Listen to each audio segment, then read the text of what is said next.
I'm Ty Rains for Community 10 Television.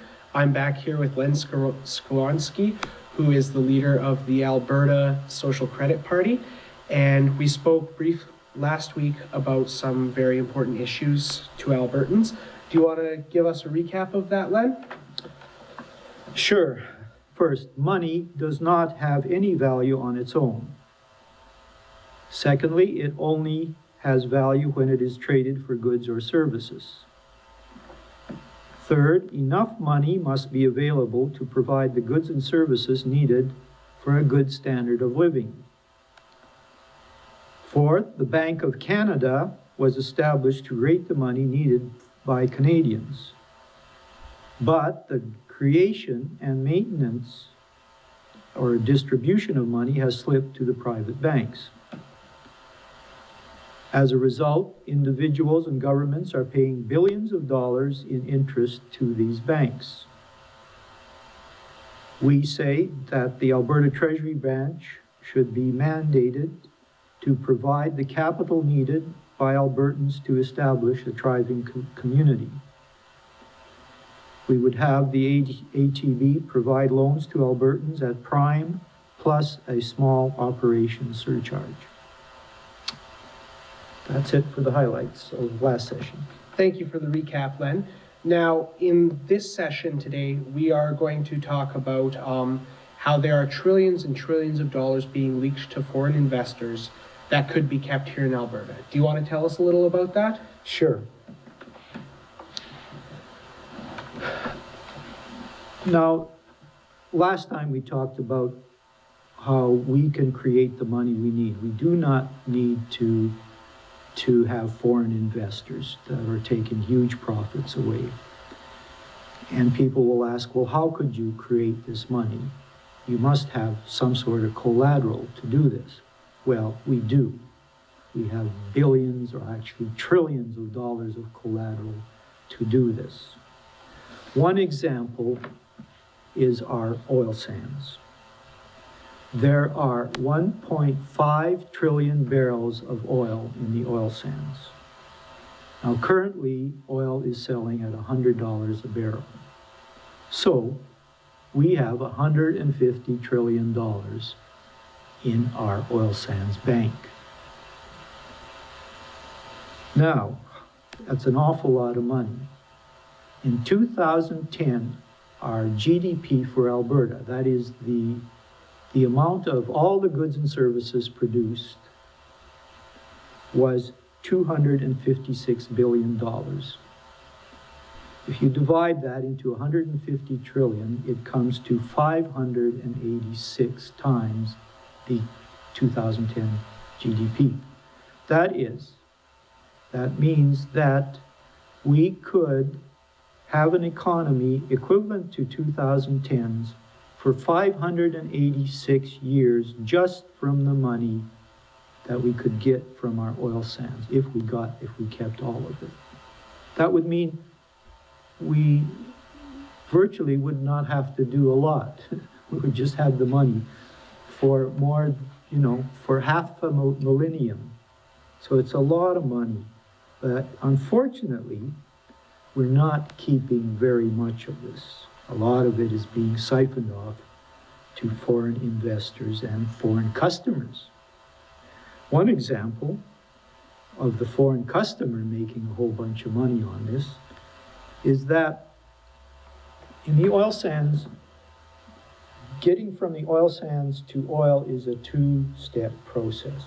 First, you take out the sands, and you're left with a very oily, gooey substance called bitumen. Now, this bitumen needs to go through a fairly sophisticated plant called an upgrading plant to convert it into something equivalent to the crude oil that you get from regular wells. And then it's called synthetic crude oil. Now, synthetic crude oil on average sells for 60% bitumen on average sells for 60% of what synthetic crude oil sells for. Now, currently, we are only upgrading 60% of our bitumen to synthetic crude oil. The other 40% is being exported as bitumen. So instead of getting $100 a barrel, we're getting $60 a barrel. And this percentage is even decreasing. The Alberta government is not requiring the new developers to do the upgrading. And the new pipelines that are being built for bitumen, not crude oil as some of the media is telling you, it's bitumen. So we are losing 40 bucks a barrel on every barrel we are exporting. Currently, we're exporting 625,000 barrels a day of bitumen to the US. Times $40, this comes to $24 million a day that we are losing on added value. If we had upgraded that, we would be getting $24 million a day more into our economy, which comes to $9 billion a year. Now, there's also been this big controversy about the Keystone pipeline. They want to build another pipeline to export more bitumen, not crude oil, bitumen. And they want to eventually export 1 million barrels a day of bitumen. Now, at 40 bucks a barrel loss due to not upgrading, that's $40 million a day we would be losing, or it comes to 15 billion a year. So at that point, we would be losing 15 billion plus 9 billion, $25 billion a year in our economy. So that means jobs for you, that means extra taxes. There would be no deficit if we were doing our upgrading.